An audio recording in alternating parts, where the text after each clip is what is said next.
نبی الحرمین امامۃ الذین نصیحت ناف الدارین صاحب قاب قوسین محبوب رب المشرقین والمغربین جد الحسن والحسین المزین بكل زین المنزہ من كل عیب وشین نبی انبیاء عظیم الرجال من الجود والعطاء ماہی الذنوب والخطا الذی کان نبی وآدم بین الطین والماء ونبینا وکریمنا وعوننا ومعیننا وعیننا وعیاننا وغوثنا وغیثنا وغیثنا وغیاثنا وملجانا ومأوانا ووکیلنا وکفیلنا ومولانا محمد صلی اللہ علیہ وسلم عبدہ ورسولہ اما بعد فاعوذ باللہ من الشیطان الرجیم بسم اللہ الرحمن الرحیم ثانی اثنین اذ ہما فی الغار اذ یقول لصاحبہ لا تحزن ان اللہ معنا صدق اللہ العظیم وصدق رسولہ النبی الکریم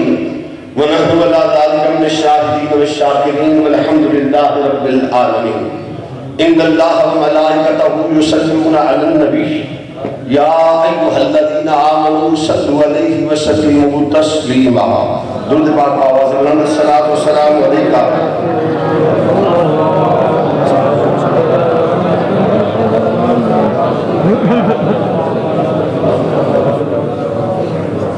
حمد و صلات کے بعد صاحب صدر گرامی قادر پیر طریقت راہبر شریعت جگر گوشہ حضور نباز قوم حضرت صاحبزادہ علامہ محمد داؤد احمد رضوی قادری دامت برکات العالیہ، میری جماعت کے مقتدر علماء کرام، سرافران مصطفیٰ،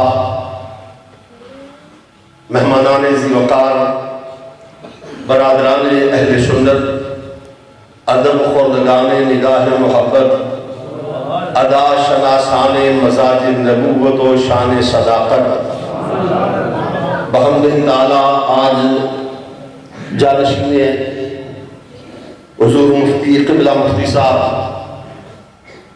حضرت صاحبزادہ علامہ مفتی عبدالحفیظ قادری دامت برکات العالیہ اور اس مسجد کی انتظامیہ، اہل علاقہ، محمد شہباز قادری صاحب دیگر ان کے معاونین، ان کی وساطت سے آج تاجدار صداقت کانفرنس کے اندر اس خوبصورت محفل پاک کے اندر میں اور آپ حاضر ہیں۔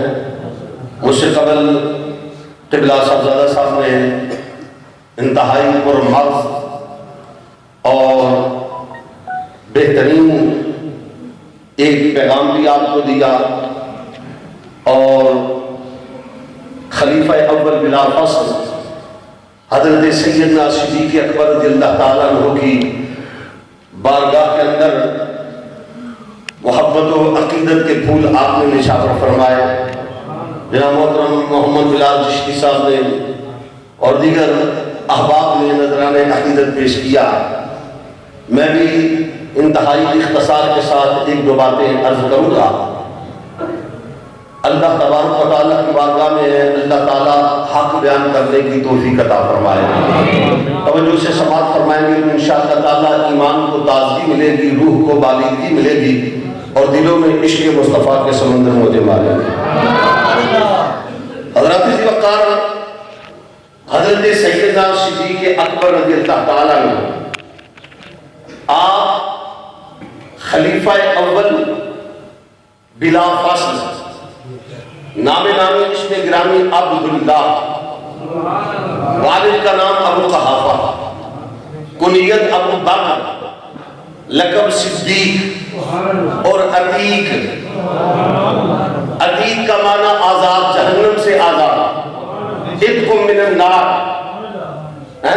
سیدنا صدیق اکبر کون؟ حضرت سیدنا صدیق اکبر خلیفہ اول بلا فاصل، پیکر صدق و صفا، یار غار مصطفیٰ، امیر المومنین، خلیفۃ الرسول، وفادار مصطفیٰ، جانشار مصطفیٰ، رازدار مصطفیٰ، اور حضرت سیدنا صدیق اکبر افضل البشر بعد الانبیاء سیدنا صدیق اکبر رضی اللہ تعالیٰ عنہ کی ہستی یہ ہے کہ آپ دیکھتے ہیں کہ جب صبح کے وقت سورج مشرق سے طلوع ہوتا ہے، نمودار ہوتا ہے، تو اس کی پہلی کرن جو شہر کی سب سے بلند عمارت ہوتی ہے، سب سے اونچا مینار ہوتا ہے، سب سے اوپر اونچا پلازا ہوتا ہے، اس پر پڑتی ہے۔ میں کیا بتاؤں کہ صدیق کون ہے؟ جب فاران کی چوٹیوں سے آفتاب نبوت طلوع ہوا، جب اللہ کے محبوب کی جلوہ گری ہوئی، جب فاران کی چوٹیوں سے آفتاب نبوت طلوع ہوا، تو جس پر سب سے پہلی کرن پڑی اس کو صدیق کہتے ہیں۔ کون؟ حضرت سیدنا صدیق اکبر رضی اللہ تعالیٰ عنہ سب سے پہلے میرے نبی کی غلامی میں آئے، سب سے پہلے حضور کا کلمہ پڑھا۔ اور یہ بات صرف مفروضے کے طور پر نہیں ہے، صرف کہنے کی بات نہیں ہے، قرآن کہتا ہے ثانی یسنین اذ ہما فی الغار، ثانی یسنین، قرآن کہتا ہے ثانی یسنین، دو کا دوسرا، دو میں سے دوسرا، جب دونوں غار میں تھے، وہ جو دونوں غار میں بھی دو، مزار میں بھی دو، کون؟ حضرت سیدنا صدیق اکبر رضی اللہ تعالیٰ عنہ۔ قرآن کہتا ہے ثانی یسنین، رب نے فرمایا دو میں سے دوسرا، وہ دو کون تھے؟ ایک حضور تھے صلی اللہ علیہ وسلم، دوسرے صدیق، وہ جو نبی کی طرف سے دوسرا ہے وہی امت کا پہلا ہے۔ ادھر سے دیکھے تو دوسرا، ادھر سے امت کا پہلا، وہ حضرت سیدنا صدیق اکبر، کنیت ابو بکر، بکورا ہر چیز کے آغاز کو کہتے ہیں، بکر ابتدا، آغاز، اولیت، اشبقیت، افضلیت، یہ لقب، یہ چیزیں تو صدیق اکبر کی ذات میں، نام میں پائی جاتی ہیں۔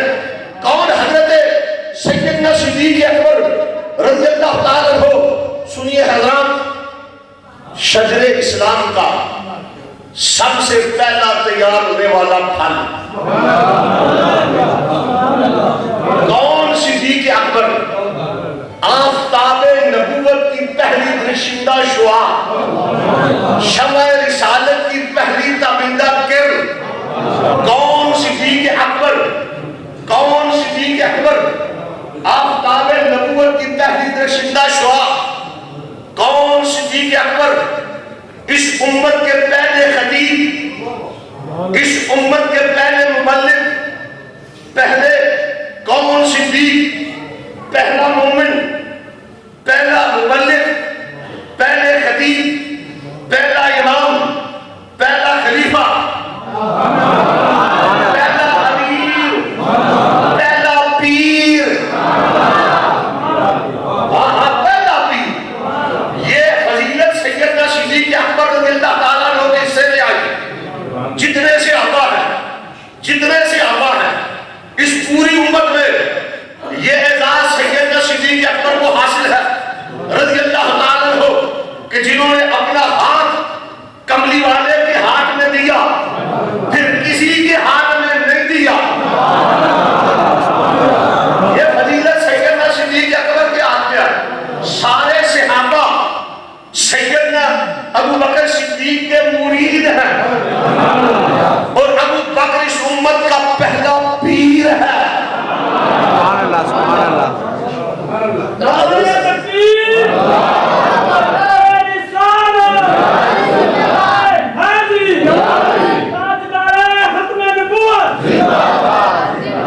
حضرت صاحب فرما رہے تھے ہمارا عقیدہ کوئی چھپا ڈھکا نہیں ہے، ہمارا عقیدہ کوئی گول مول نہیں ہے۔ وہ جو لوگ جن کا عقیدہ گول مول ہوتا ہے نا، وہ بات کرتے ہیں، کھل کے بات نہیں کرتے. ہمارا عقیدہ ہوا جو ہم بانگے دہل کہتے ہیں، ڈنکے کی چوٹ کہتے ہیں. حضرت امام ربانی مجدد الفسانی رحمۃ اللہ تعالیٰ علیہ مکتوبات شریف کے اندر فرماتے ہیں، آپ فرماتے ہیں افضلیت کی ترتیب وہی ہے جو خلافت کی ترتیب ہے. آپ اپنے مکتوبات شریف کے اندر فرماتے ہیں کہ جو خلافت کی ترتیب ہے وہی افضلیت کی ترتیب ہے، وہی شان کی ترتیب ہے. ہم عقیدہ چھپانے والے نہیں، ہم تو اس صدیق کو ماننے والے ہیں نا جنہوں نے کلمہ پڑھا سب سے پہلے تو کعبۃ اللہ میں جا کے سب سے پہلے اعلان نہیں کر دیا، تقریر نہیں شروع کر دی، خطاب نہیں کر دیا، دعوت نہیں دی، لوگ ماننے کے لیے آ گئے. مگر سیدنا صدیق اکبر رضی اللہ تعالیٰ عنہ کی عظمت، فضیلت اور شان یہ ہے کہ یہ اللہ تبارک و تعالیٰ نے اعزاز دیا. ہر بات میں پہلے، ہر بات میں پہلے، ذات میں پہلے، خدمات میں پہلے. کون سیدنا صدیق اکبر؟ جمع قرآن میں بھی پہلے، نفع ایمان میں بھی پہلے. کون صدیق اکبر؟ مجاہدہ غار میں بھی پہلے، مشاہدہ یار میں بھی پہلے. کون؟ حضرت سیدنا صدیق اکبر لقب ملا صدیق کا. سبحان اللہ سبحان اللہ. کہاں سے ملا؟ کس نے دیا؟ چار بندوں نے مل کر خانہ سازی طور پہ آپس میں صدیق کا لقب نہیں لگا دیا، گھر میں بیٹھ کے نہیں لگا دیا. جب معراج سے قبلی والے آقا واپس تشریف لائے، حضرت ام ہانی کے گھر صبح سویرے حضور باہر نکلے، اور یہ تو معراج کی بات ہے. اللہ کے محبوب صلی اللہ علیہ وسلم فرمایا جبریل میں جن بلندیوں پہ آیا، جس مقام پہ آیا، میں جا کر کہوں گا میری تصدیق کون کرے گا؟ جبریل امین عرض کرتے آقا اور کوئی کرے نہ کرے ابو بکر سب سے پہلے کرے گا. کون؟ حضرت سیدنا صدیق اکبر رضی اللہ تعالیٰ عنہ. جب اللہ کے محبوب حضرت ام ہانی کے گھر صبح سویرے آئے، معراج کی رات گزرنے کے بعد صبح جب آپ باہر نکلے، سامنے سے ابو جہل آ رہا تھا. ابو جہل کا یہ طریقہ تھا، جب بھی حضور صلی اللہ علیہ وسلم سے ملتا پوچھتا اے محمد صلی اللہ علیہ وسلم کوئی نئی بات ہے؟ میرے کریم آقا کوئی اللہ کا فرمان سناتے، دعوت توحید دیتے، رب کی طرف بلاتے. وہ ظالم بدبخت انکار کر دیتا. آج جب صبح سویرے حضور سرور کائنات صلی اللہ علیہ وسلم باہر نکلے، سامنے سے ابو جہل آ رہا تھا، اس نے حسب معمول سوال کر دیا. اس نے پوچھا ہے محمد صلی اللہ علیہ وسلم کوئی نئی بات ہے؟ میرے کریم آقا مسکرا دیے. حضور نے فرمایا آ جا، آج ہی تو نئی بات ہے. کہنے لگا وہ کیا؟ فرمایا رات کے تھوڑے سے حصے میں اپنے گھر سے خانہ کعبہ سے لے کر مسجد اقصی تک، وہاں سے لامکان تک، دنا فتح اللہ کی باتوں تک گیا بھی آیا بھی. ابو جہل چکرا گیا، کہنے لگا یہ کیسے ہو سکتا ہے، میں نہیں مانتا.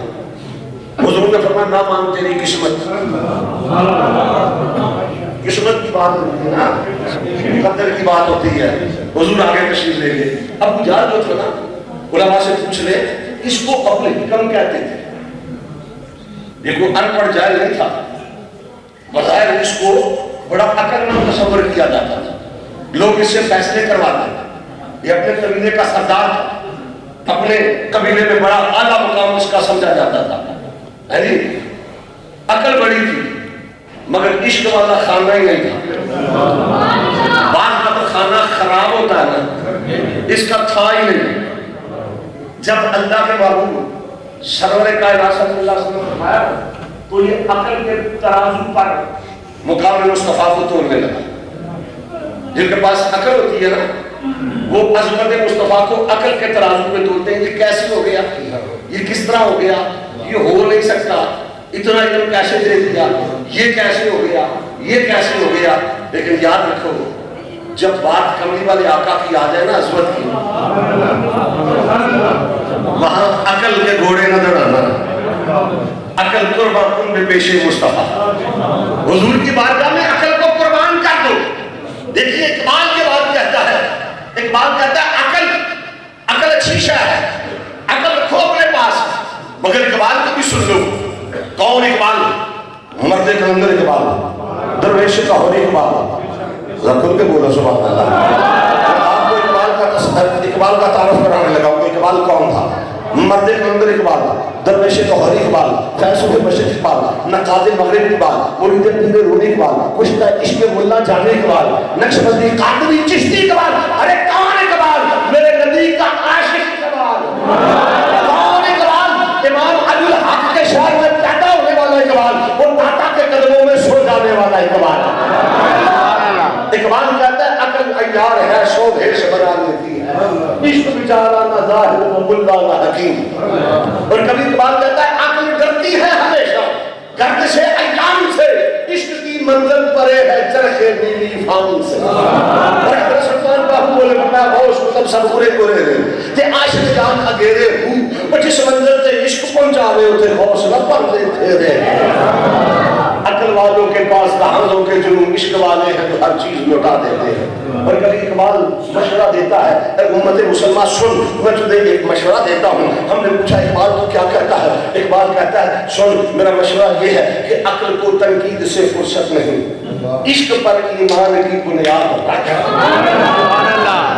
اقبال کہتا ہے اپنے عقیدے کی بنیاد عقل میں نہ رکھنا. عقل چکر دیتی ہے، عقل فریب دیتی ہے. عقل کہتی ہے کیوں، یہ کیوں، وہ کیوں.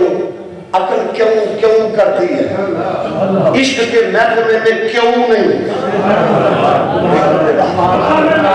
عشق کہتا سر تسلیم خم ہے جو مزاج یار میں آئے. عقل والے کہتے ہیں یہ کیوں، وہ کیوں. ہم کہتے ہیں میلاد مصطفیٰ آواز آتی ہے کیوں. ہم کہتے ہیں نعت مصطفیٰ آواز آتی ہے کیوں. ہم کہتے ہیں نور مصطفیٰ آواز آتی ہے کیوں. ہم کہتے ہیں نبی آدم نادر آواز آتی ہے کیوں. ہم کہتے ہیں نبی کے پاس علم غیب آواز آتی ہے کیوں. ہم کہتے ہیں نبی مختار کل آواز آتی ہے کیوں. خدا کی قسم سے جو گلیوں میں بستر اٹھا کے کیوں کیوں کیوں کیوں کرتے پھرتے ہیں، ان کے پاس عشق نہیں. اگر عشق ہوتا تو کیوں کیوں نہ کرتے. عشق کے محکمے میں کیوں ہے ہی نہیں. اگر اس پر دلیل ہوں تو میرے پاس بڑے دلائل ہیں. بس سر تسلیم خم ہے جو مزاج یار کیا. عشق والے کیوں نہیں کرتے. دیکھیے نا جب ابو جہل کہنے لگے یہ کیوں ہو گیا، یہ کیسے ہو گیا، میں نہیں مانتا. اور میں نہ مان کری کس وقت وہ عقل کے پیمانے پر مقام مصطفیٰ کو توڑنے لگا. میرے شیخ کامل رحمۃ اللہ تعالیٰ علیہ فرمایا کرتے تھے عقل بڑی اچھی شے ہے، عقل ہونی چاہیے. دنیا کا کام کاج کرنا عقل استعمال کرو، دنیا داری کرنی عقل استعمال کرو، کارخانہ داری کرنی عقل استعمال کرو، سیاست میں حصہ لینا عقل استعمال کرو، سکول اور کالج میں پڑھنا عقل استعمال کرو، دکانداری کرنی ہے عقل استعمال کرو، تجارت کرنی ہے عقل استعمال کرو. مگر یاد رکھو جب بات عظمت مصطفیٰ کی آئے، جب بات شان مصطفیٰ کی آئے، جب بات رفعت مصطفیٰ کی آئے، جب بات معراج مصطفیٰ کی آئے، جب بات میلاد مصطفیٰ کی آئے، جب بات شان مصطفیٰ کی آئے، عقل استعمال نہ کرنا، نہر عقل استعمال نہ کرنا، مارے جاؤ گے. وہاں پر عشق استعمال کرنا.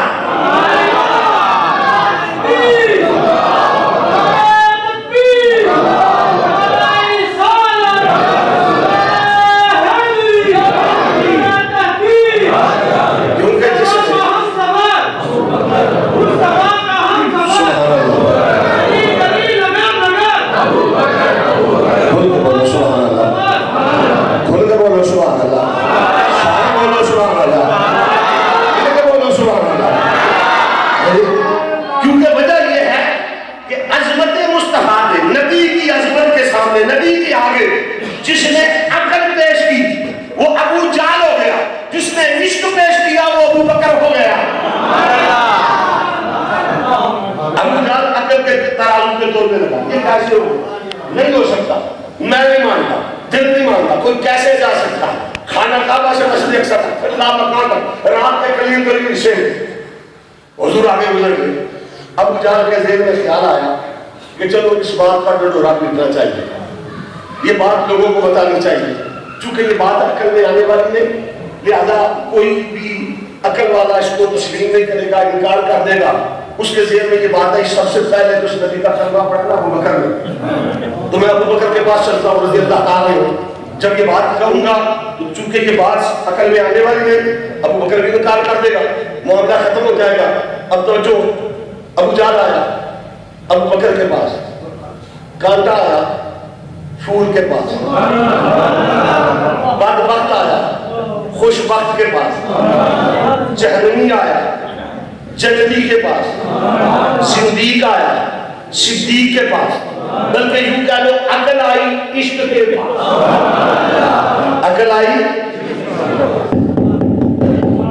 دروازے میں دستک دی، حضرت ابو بکر رضی اللہ تعالیٰ دروازہ کھولا. ابو جہل شروع سے کدھر خیریت ہے؟ کہنے لگا ابو بکر کی مسئلہ تو بتا. پر میں پوچھ، کیا پوچھتا ہے؟ کہنے لگا اگر کوئی یہ کہے کہ میں رات کے تھوڑے سے حصے میں خانہ کعبہ سے مسجد اقصیٰ تک، وہاں سے لامکہ تک، دنا اللہ کی وادیوں تک گیا بھی آیا بھی، کیا کوئی جا سکتا ہے؟ فرمایا کوئی نہیں جا سکتا. بڑا خوش ہوا کہ بات بن گئی ہے. کہنے لگا ابو بکر سوچ لے اچھی طرح غور کر لے، اپنی بات پہ پیرا دینا پھر نہ جانا، اس بات پہ قائم رہنا. کوئی نہ جا سکتا، فرمایا کوئی نہیں جا سکتا. تیسری بار پھر کہنے لگا اچھی طرح غور کر لے ابو بکر، اگر کوئی یہ اعلان کرے کہ میں رات میں تھوڑے سے حصے میں خانہ کعبہ سے مسجد اقصیٰ تک، لامکہ تک، دنا اللہ کی وادیوں تک گیا بھی آیا بھی، تو کیا کوئی جا سکتا ہے؟ آپ نے فرمایا اب تیری بات کا جواب یوں نہیں دوں گا، پہلے یہ بتا کہا کس نے ہے. کہنے والا کہو. تو ابو جہل نام کو لینا نہیں چاہتا تھا، گردن جھکا دی. کہنے لگا کہتا وہی ہے. فرمایا وہ کہو. کہنے لگا وہ جس کا تو نے کلمہ پڑھا. صدیق اکبر کی آنکھوں میں عشق مصطفیٰ کی سرخی آ گئی. فرمایا اچھا اگر میرے نبی نے کہا ہے مجھے اس کے منہ کی قسم وہ ہو کے آیا ہے.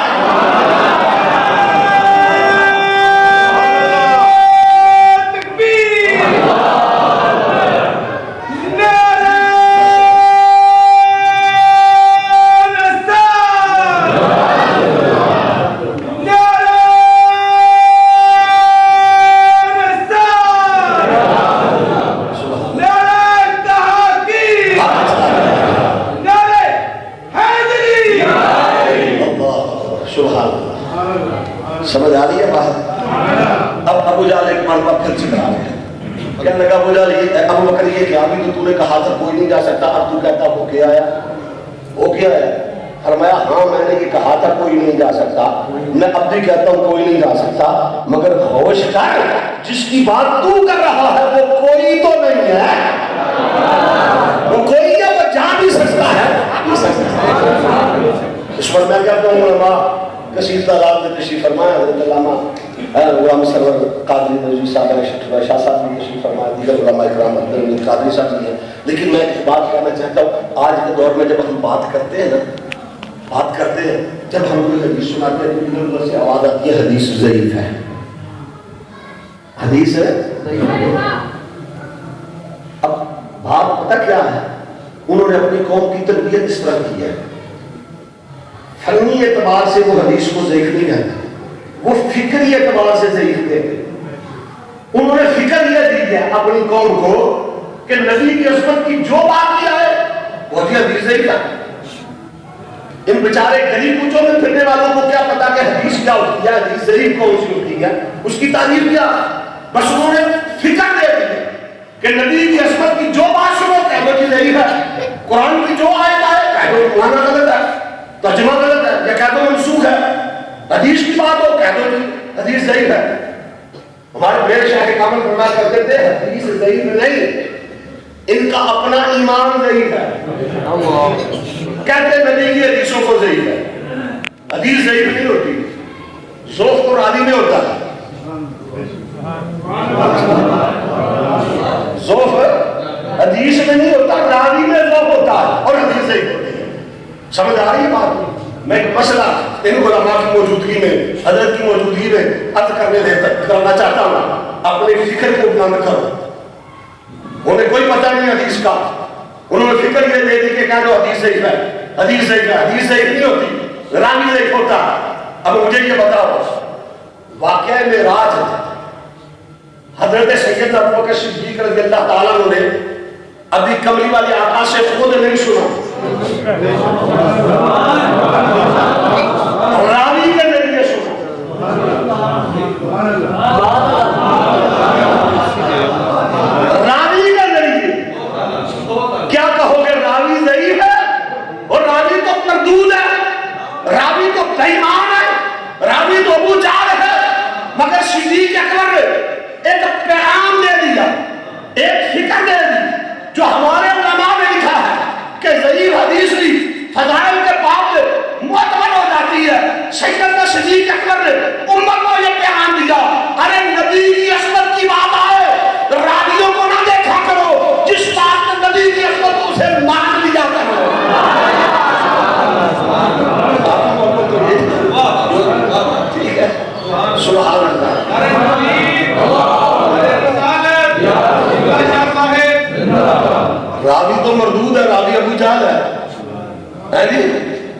صدیق اکبر رضی اللہ تعالیٰ عنہ آپ نے تصدیق کر دی. میرے نبی نے کہا میں مانتا ہوں. جب حضور کی بارگاہ میں پہنچے ادھر سے جبریل پیغام لے کر آئے. اللہ کے محبوب نے فرمایا انت صدیق. تو صدیق ہے. کون؟ حضرت سیدنا صدیق اکبر رضی اللہ تعالیٰ عنہ سینہ امت محمدی کے پہلے نقیب, منبر ملت احمدی کے پہلے خطیب. کون؟ سیدنا صدیق اکبر جو افضل ہے, جو اعلیٰ ہے, جو اول ہے. مومن, سب سے پہلے مومن, سب سے پہلے مجاہد, سب سے پہلے غازی, سب سے پہلے نمازی, سب سے پہلے قاری, سب سے پہلے مبلغ. کون؟ صدیق اکبر رضی اللہ تعالیٰ عنہ جن کی صداقت پر قرآن کی آیات گواہ ہے. کون؟ سیدنا صدیق اکبر جن کی عظمت پر, جن کی شان پر قرآن کی متعدد آیات گواہ ہے. کملی والے آقا کا سینکڑوں ہزاروں حدیثیں گواہ ہیں. اور حدیثیں بیان کرنے والے کون ہیں؟ کہیں عمر فاروق ہے, کہیں مولا علی ہے. حضرت صاحب فرما رہے تھے آج یہ بھی عجیب چکر چل گیا ہے. اہل بیت کو اور صحابہ کو لوگوں مقابلے پر لے آئے آمنے سامنے. انہوں نے جنگ شروع کر دی ہے, لڑائیاں شروع کرا دی ہے. کوئی ادھر سے کرتا ہے, کوئی ادھر سے بک بک کرتا ہے, کوئی ادھر سے بولتا ہے. ہمارا ایمان اہل سنت والجماعت کا یہ ہے, ہم اہل بیت کے بھی خادم ہیں. ہم صحابہ کے بھی نوکر ہیں, نبی کی آل کے بھی نوکر ہیں. ہم سب کو مانتے ہیں. بلکہ ایک جملہ کہہ دوں, ہم اس طرح ماننے والے ہیں کہ ہم ابو بکر کی الف سے لے کر علی کی یا تک ہم سب کو مانتے ہیں. ہمیں پتا ہے کہ اہل بیت میرے نبی کے گھر والے ہیں اور صحابہ میرے نبی کے در والے ہیں. سنی گھر والوں کا بھی ادب کرتا ہے, در والوں کا بھی ادب کرتا ہے. حضرت سیدنا ابوبکر صدیق رضی اللہ تعالیٰ عنہ مولا کائنات مولا علی شیر خدا رضی اللہ تعالیٰ عنہ کے چہرے انور کو دیکھ کر مسکرا دیے. علی پاک نے پوچھا ابوبکر مجھے دیکھ کے مسکرائے کی؟ فرمایا مسکرا اس لیے رہا کہ اللہ کے محبوب کی حدیث یاد آ گئی. حضور نے فرمایا قیامت کا دن ہوگا, علی جنت کی ٹکٹیں بیچے گا, علی جنت کی ٹکٹیں تقسیم کر رہا ہوگا, جنت کا ٹکٹ علی دے گا. تو مولا کائنات نے فرمایا آپ نے اگلا جملہ نہیں سنا؟ پوچھا وہ کیا؟ فرمایا مجھے حضور نے فرمایا تھا علی جنت کا ٹکٹ اس کو دینا جس کے سینے میں ابوبکر کی محبت ہو. آج یہ لڑائیاں کرا رہے ہیں, یہ آپس میں جھگڑے کراتے ہیں, یہ آپس میں فتنے بپا کر رہے ہیں, امت میں انتشار پیدا کرتے ہیں. یہ انتشار کا وقت نہیں, یہ اتحاد کا وقت ہے. یہ وقت یہ ہے کہ امت کو یکجا کیا جائے. ان مسائل میں 1400 سال سے الجھا رہے ہیں قوم کو. کیا سبق پڑھا رہے ہو, کیا باتیں بتا رہے ہو؟ وہ ادھر سے بولتا ہے کہ علی کا پہلا نمبر, علی کا پہلا نمبر.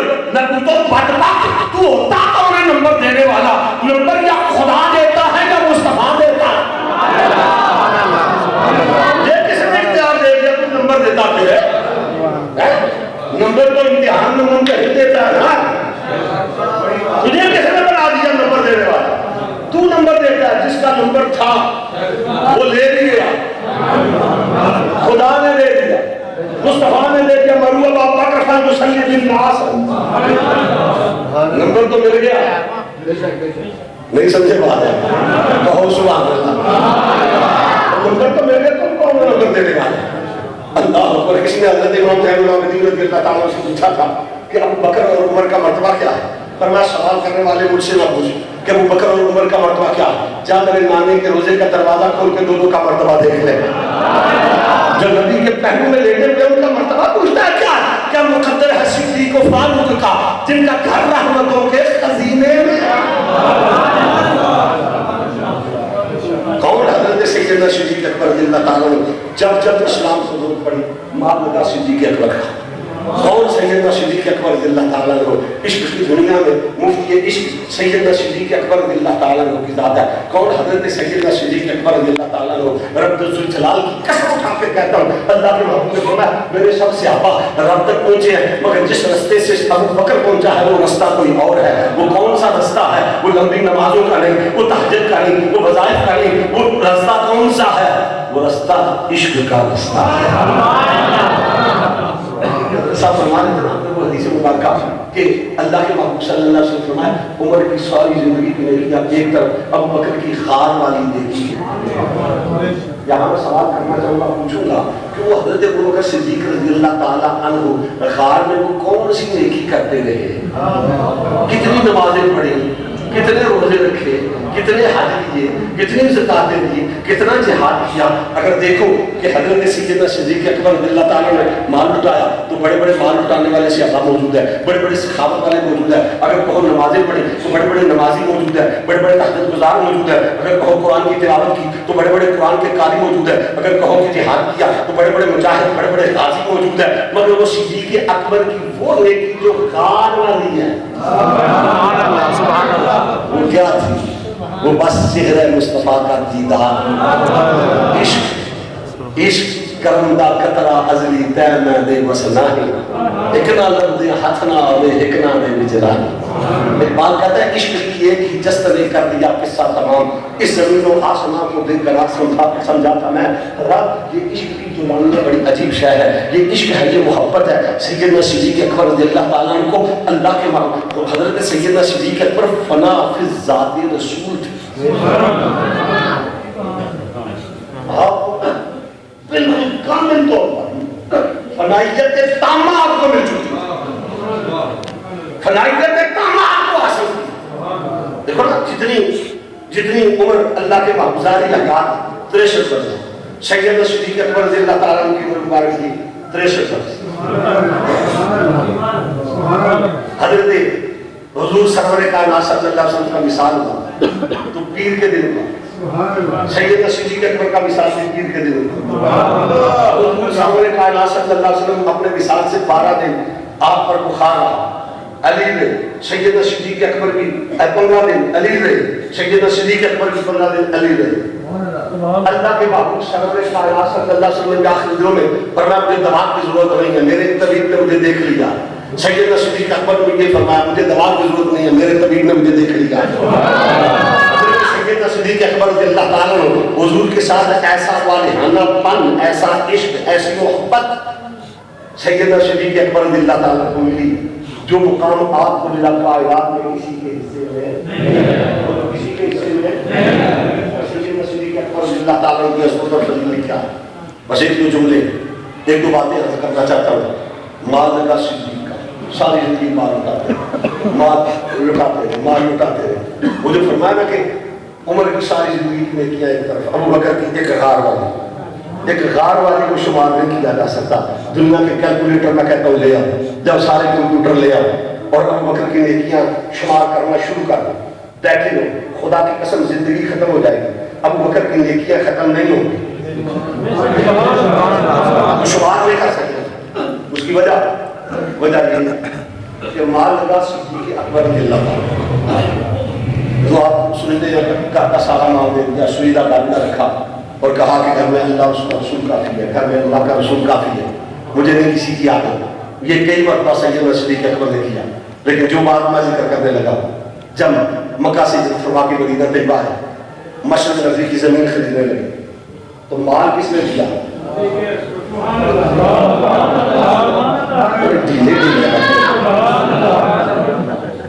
ہمارے علماء فرماتے ہیں سنی ڈھیلا نہ ہو, دوسرا پیدا ہی نہیں ہو سکتا.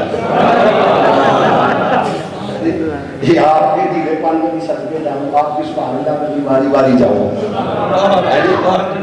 آپ کو تو سبحان اللہ کہنے کا بھی سلیقہ نہیں ہے. رکھو تو بولو سبحان اللہ. دیکھو نا مال لگا حضرت سیدنا صدیق اکبر کا, خریدی گئی زمین مسجد نبی کی. کوئی زمانے کا مفتی, کوئی مولوی, کوئی محقق, کوئی محدث, کوئی مفسر مجھے بتائے کہ اگر کوئی شخص مسجد کی جگہ خرید کر وقف کر دیتا ہے تو جب تک اس پر لوگ سجدے کرتے رہیں گے اجر و ثواب کس کے کھاتے میں جائے گا؟ جس نے جگہ دی ہے, وقف کی ہے مسجد کے لیے. اب مسجد نبی کی زمین سیدنا صدیق اکبر رضی اللہ تعالیٰ کے مال سے خریدی گئی, اور وہ مسجد نبی جہاں ایک نماز 50,000 نمازوں کے برابر, ایک سجدہ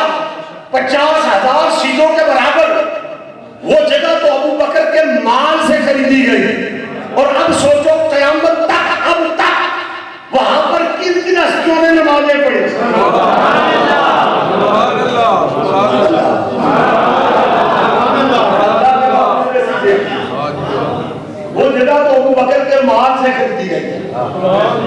جس کے مال کی یہ شان ہے اس کا اپنا مرتبہ کیا ہوگا. اور اس سے آگے بھی بات کرنا چاہتا ہوں. مال لگا صدیق کا, خریدی گئی زمین مسجد نبی کی. کون مسجد نبی؟ اللہ کے محبوب نے فرمایا ماں بین بیتی و منبری روضۃ من ریاض الجنہ. میرے حجرے سے منبر تک یہ زمین کا ٹکڑا جنت کا باغ ہے, یہ جنت ہے. اپنے ایمان سے پوچھ کے بتاؤ, جس کے مال سے خریدی گئی زمین جنت بن جائے اس کا اپنا مرتبہ کیا ہوگا.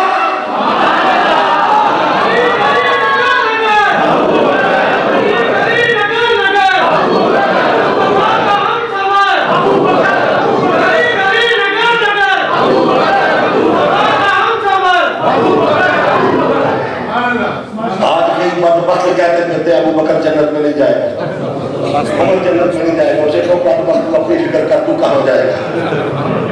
ذاتی کوڑ کے لیے تشدیرہ نہ چپتے, یہ منہ اور مسعود کی دال. تو اپنی فکر کرنا تو کدھر جائے گا. اور جنت تو ابو بکر نے خرید لی ہے.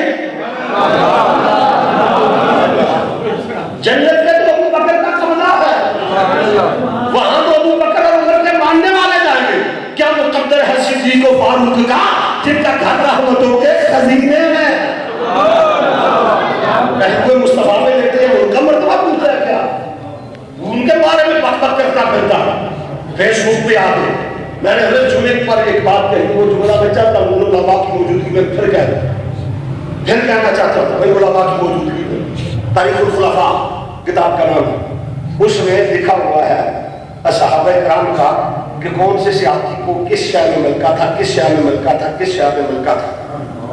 وہاں لکھا ہے سیدنا ابو بکر صدیق رضی اللہ تعالیٰ عنہ کو علم الانساب, یہ نسب کا جو علم ہے نا کہ کون کیا ہے, اس کا باپ کیا ہے, دادا کیا ہے, خاندان کیا ہے, قبیلہ کیا ہے, اس میں حضرت سیدنا صدیق اکبر کو مہارت حاصل ہے. علم الانساب نسب کا علم کہ یہ کدھر کسا ہے, یہ اس کا باپ کون ہے, اس کا دادا کون تھا, اس کا کس قبیلے سے تعلق ہے, اس کا کس قبیلے سے تعلق ہے. یہ مہارت سیدنا صدیق اکبر رضی اللہ تعالیٰ عنہ کو حاصل تھی. میں نے کہا جو ہوئی مجبور نسب, جو ہوئی مدہ کی پیداوار وہ تو صدیق پہ انگلی اٹھائے گا. یہ اس کا قصور نہیں ہے, اس کے نسب کا قصور ہے.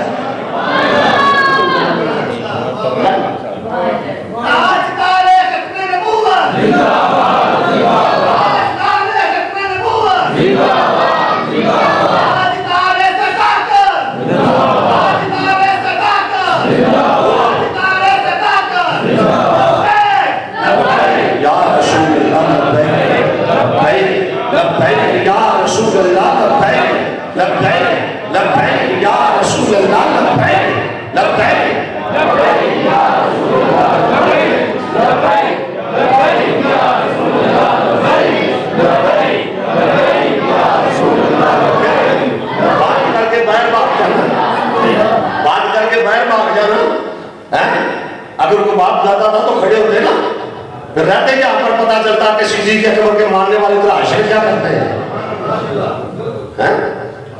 سنیو یاد رکھو خدا کی قسم سب سے بہتر عقیدہ اہل سنت,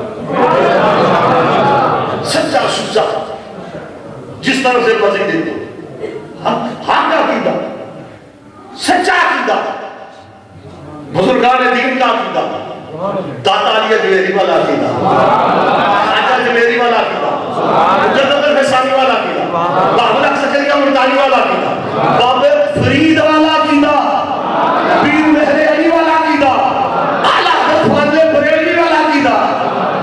یہ عقیدہ ہے سنت حضور غوث پاک والا. یہ عقیدہ اللہ نے ہمیں عطا کیا. اللہ نے ان کے عقیدے کے, ہمارے ایک بزرگ تھے خطاب وہاں میں کسی نے رکا بھیج دیا کہ یہ جو لوگ مقابلہ کرتے ہیں, انہوں نے کہا علی زیادہ بہادر تھے کہ صدیق اکبر بہادر تھا. حال تو لوگ طرح طرح کی باتیں کرتے ہیں نا, تو اس نے سوال کر دیا جناب یہ جس سوال کا جواب دیں کہ حضرت مولا علی شیر خدا رضی اللہ تعالیٰ سے زیادہ بہادر تھے کہ حضرت سیدنا صدیق اکبر زیادہ بہادر تھے. تو جواب پتہ کیا ملا؟ جواب یہ دیا کہ شیعوں کے نزدیک صدیق اکبر زیادہ بہادر ہے اور سنیوں کے نزدیک مولا علی زیادہ بہادر ہے. کہنے لگا جناب یہ کیا آپ نوٹ کر دیا؟ پر میں ہاں یہی ہے. ہمارے نزدیک مولا علی زیادہ بہادر ہے, ان کے نزدیک صدیق اکبر زیادہ بہادر ہے, زیادہ بہادر ہے. اس نے پوچھا دلیل؟ پر میں دلیل یہ ہم مانتے ہیں کہ علی شیر خدا ہے. مانتے ہیں؟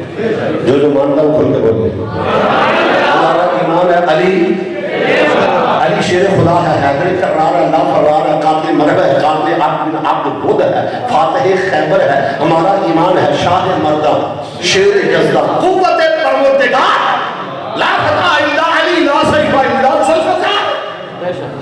ہمارا عقیدہ یہ علی زیادہ بہادر ہے. اس نے کہا شیعہ کس طرح کہتے ہیں کہ علی زیادہ بہادر؟ فرمایا اس کی دلیل یہ ہے کہ وہ کہتے ہیں ابو بکر نے فضل کا باغ چھین لی, خلافت چھین لی. وہ کہتے ہیں کہ ابو بکر زیادہ بہادر تھا, اس نے چھین لیا, علی کچھ نہ کر سکا. سنیوں کا عقیدہ یہ ہے کہ علی شیر خدا ہے, علی سے کوئی چھین کے دکھائے. سبحان اللہ کہہ رہے ہو. ہمارا عقیدہ یہ ہے کہ علی زیادہ بہادر ہے, ان کا عقیدہ یہ ہے کہ ابو بکر زیادہ بہادر ہے. بھائی وہ حصہ علی کا اور ابو بکر چھین جائے تو پھر ابو بکر بہادر ہوگا. یہ ان کا نظریہ ہے. ہمارا نظریہ کیا ہے کہ جو جس کا حق تھا وہ اس کو مل گیا. محل اپنا اپنا, مقام اپنا اپنا, کیے جاؤ میں کروں کام اپنا اپنا. ہمارا عقیدہ اور ایمان یہ ہے. اور سنو, یہ ان لوگوں کی باتوں میں نہ پڑھنا, پڑھ کے اپنا عقیدہ خراب نہ کر دینا. سنیوں کا عقیدہ وہی ہے جو ہمارے بزرگوں کا. آج نئے عقیدے لے لے, محبت اہل بیت پر لوگ فتوے فرقے بن رہے, انتشار پیدا کر رہے ہیں, اختلاف پیدا کرتے ہیں, اختلاف پیدا کرتے ہیں, لڑانا چاہتے ہیں. یہ ایران سے آ رہی ہے, یہ ایران سے آ رہی ہے, اور ہم ایران والوں کا معاملہ چلنے. یہ بڑی دین کی بات ہے, تاریخ کی بات ہے, سب جانتے ہیں. یہ نور جہاں کے دور کا یہ سلسلہ جاری ہے جو اس وقت آ رہی تھی.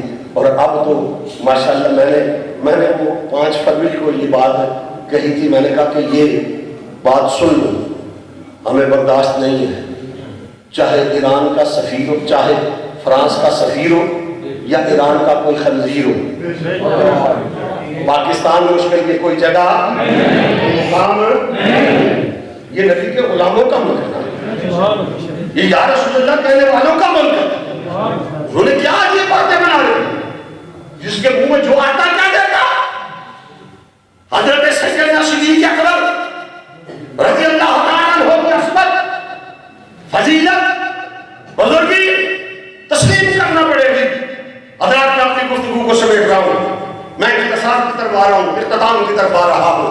اور مجھے ایک جملہ سیدنا صدیق اکبر رضی اللہ تعالیٰ عنہ, صدیق اکبر کی شان کیا ہے, قرآن کی آیات, احادیث مصطفیٰ, تاریخ اور واقعات, روایات یکجا کر دو, جمع کر دو, ماننا پڑے گا کہ صدیق اکبر وہ ہے جو ہر لمحہ, ہر گھڑی, ہر آن, ہر جگہ, ہر مقام پہ کملی والے آقا کا ساتھ ہے.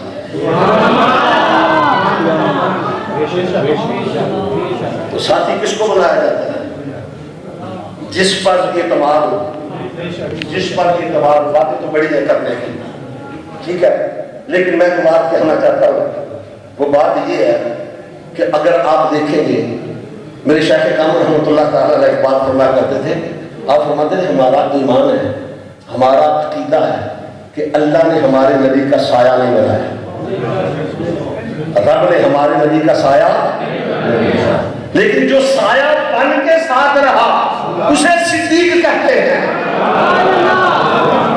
جو سایہ کی طرح ساتھ رہا اسے صدیق کہتے ہیں. دیکھ لو, غور کر لو اس بات پر کہ جہاں حضور وہاں صدیق اکبر, مصطفیٰ مکے میں, صدیق مکے میں, مصطفیٰ مدینے میں، صدیق مدینے میں، مصطفیٰ سفر میں، صدیق سفر میں، مصطفیٰ حضر میں، صدیق حضر میں، مصطفیٰ گھر میں، صدیق گھر میں، مصطفیٰ اترے میں، صدیق اترے میں، مصطفیٰ مسجد میں، صدیق مسجد میں، مصطفیٰ پیکار میں، صدیق پیکار میں، مصطفیٰ امن میں، صدیق امن میں، مصطفیٰ جنگ میں، صدیق جنگ میں، مصطفیٰ بدر میں، صدیق بدر میں، مصطفیٰ احد میں، صدیق احد میں، مصطفیٰ خندق میں، صدیق خندق میں، مصطفیٰ خیبر میں، صدیق خیبر میں، مصطفیٰ پہاڑ میں، صدیق پہاڑ میں،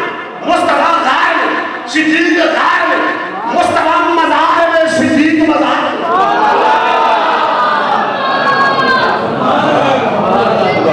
سبحان اللہ،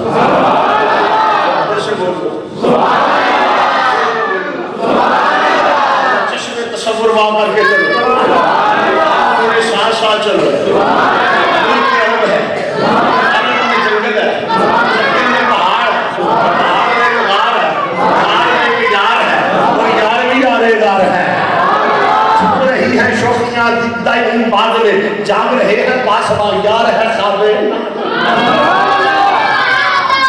حضور نے سر انور سیدنا صدیق اکبر کی گود میں رکھا ہوا ایک سیدنا صدیق اکبر نے شام کے سراغ سے رکھی ہوئی اس مقام پہ شام دس رہا صدیق کا ہنس رہا اس مقام پہ عقل بھی آ گئی عشق بھی آ گیا عقل نے کہا صدیق ایڑی ہٹا جان بچا عشق نے کہا نانا ایڑی دبا ڈنگ پہ ڈنگ کھا عقل نے کہا صدیق ایڑی دبائے گا تو شام دس جائے گا شام دس جائے گا تو زہر چڑھ جائے گا زہر چڑھ جائے گا تو تم مر جائے گا مگر عشق کو کہا صدیق ایڑی دبائے گا تو شام دس جائے گا شام دس جائے گا تو زہر چڑھ جائے گا زہر چڑھ جائے گا تو تم مر جائے گا جب یار کے نام پہ مر جائے گا پھر تر جائے گا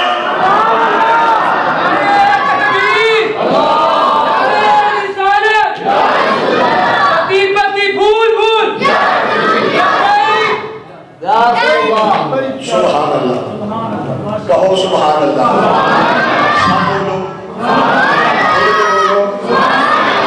اور ایک جملہ میں یہاں پر یہ بھی ایڈ کر دوں کہ کالا ناگ کل بھی صدیق کا دشمن تھا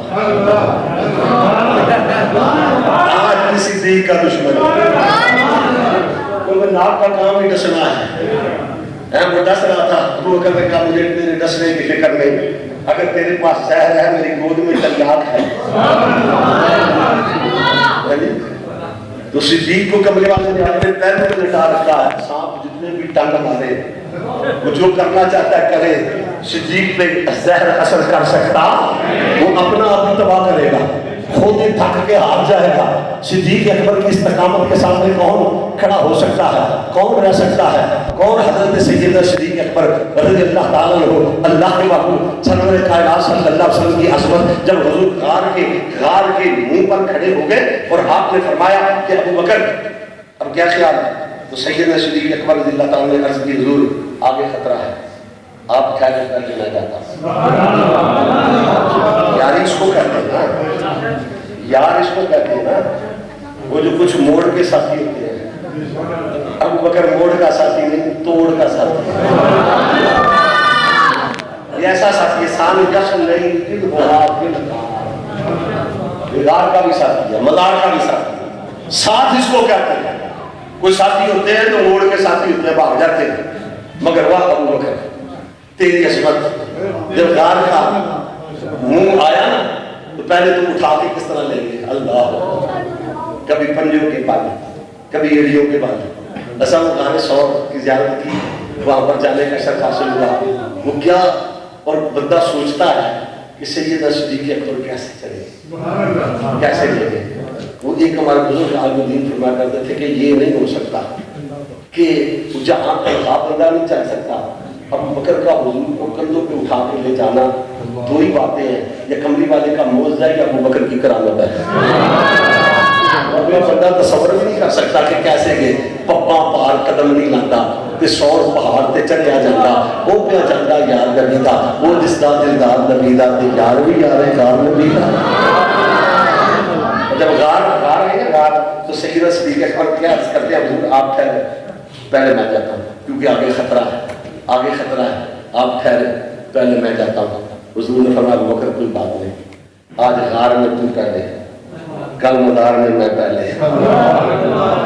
اور دیکھو نہیں کہ کیسا اتفاق ہے کہ غار میں صدیق پہلے، کملی والے بعد میں، مزار میں حضور پہلے، صدیق بعد میں، غار میں صدیق میزبان بنا، حضور مہمان بنے، مزار میں حضور میزبان بنے، صدیق مہمان بنا۔ دیکھو دیکھو غار میں جولی صدیق کی، شان مصطفیٰ کا، مگر مزار میں قیامت تک کے لیے جولی مصطفیٰ کی، شان صدیق کا۔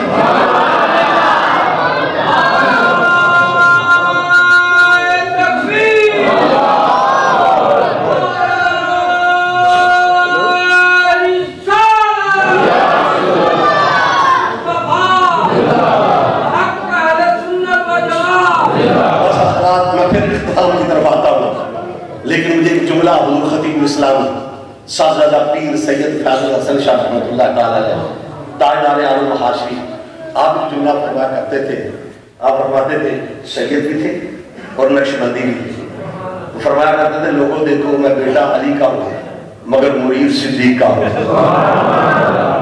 ہماری تو پہچان ہے، اور مجھے اس جملے پہ بڑا مزہ آتا ہے، بڑا مزہ آتا ہے۔ میں اس دن مرتضیٰ امین شاہ صاحب کے سامنے ایک جگہ پہ شکرگڑھ میں خطاب تھا، تو میں نے کہا جی ہمیں کسی سے کوئی عقیدہ لینے کی ضرورت ہی نہیں ہے، ہمارے بزرگ ہمیں عقیدہ دے گئے ہیں کہ میں بیٹا علی کا ہوں مرید صدیق کا ہوں، بیٹا علی کا ہوں مرید صدیق کا ہوں۔ اور آپ فرمایا کرتے تھے، ان کی پنجابی زبان تھی، حضرت نے سنا بھی، زیارت بھی کی، اور وہ کیا کیا آپ کا جملہ تھا، وہ بزرگ کس طرح خطاب فرماتے تھے، کیا فرمایا کرتے تھے؟ آپ فرمایا کرتے تھے کہ واہ صدیق، واہ صدیق، آپ بھی کہہ سکتے ہیں، دونوں ہاتھ اٹھا کے واہ صدیق، واہ صدیق، واہ صدیق۔